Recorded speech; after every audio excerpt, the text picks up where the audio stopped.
अमर रहे देवीदास राजपूत, अमर रहे, भारत माता की जय, वंदे मातरम अशा घोषणा देत जावली तालुका फलटण येथील फौजी देवीदास राजपूत यांची अंत्ययात्रा शनिवार दिनांक 23 ऑगस्ट रोजी सकाळी 9:30 वाजता जावली गावामधून निघाली।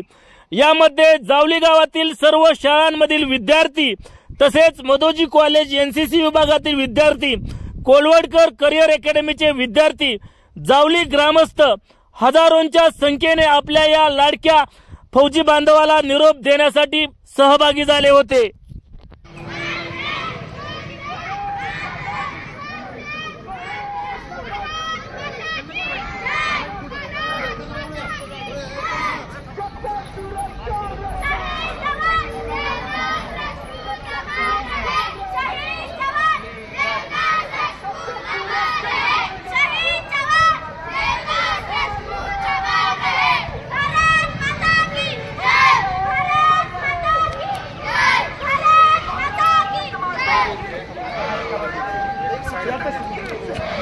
सर जरा साइड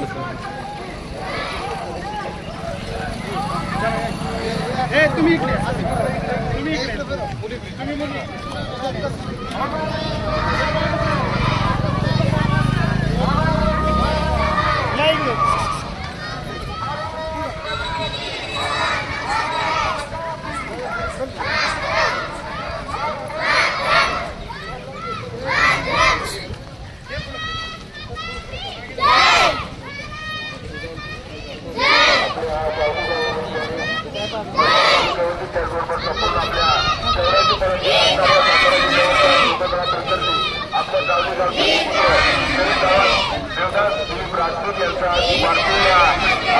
गावामध्ये आला आणि संपूर्ण गावाने शोकमुक्त केला, हळूहळू व्यक्त केली।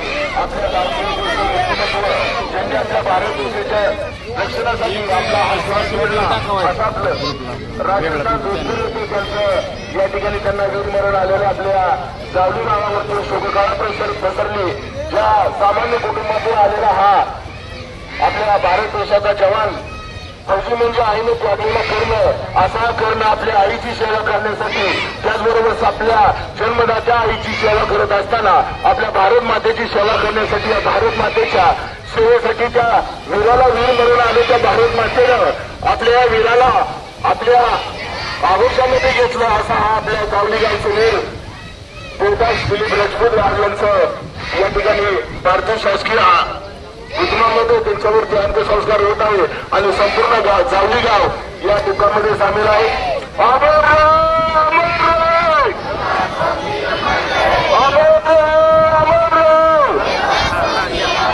भारत माता की, भारत माता की, भारत माता की, जब तक सूरज चांद रहेगा, जब तक सूरज चांद रहेगा, भारत माता की, भारत माता की, वंदे वंदे वंदे वंदे। या आपल्या देशातील सर्व नागरिकांचं जीवन, या आपल्या जावली गावचे सुपुत्र शहीद जवान देवदास दिलीप राजपूत आज यांचं या ठिकाणी पार्थिव आलेलं आहे। या पार्थिवावरती शासकीय इतमामध्ये आपण आज या ठिकाणी अंत्यसंस्कार करत असताना आपल्या जावली गावचे त्याचबरोबर फलटण तालुका आणि सातारा जिल्ह्यातील सर्व ग्रामस्थांना विनंती आहे की त्या ठिकाणी या शासकीय इतमामध्ये अंत्यसंस्कार करणाऱ्या आपल्या जावली गावच्या या मैदानावरती सर्व ग्रामस्थांनी हजर राहायचे। या जावली गावाची संपूर्ण या जावली गावच्या वातावरणाला आपल्या भारत देशाच्या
की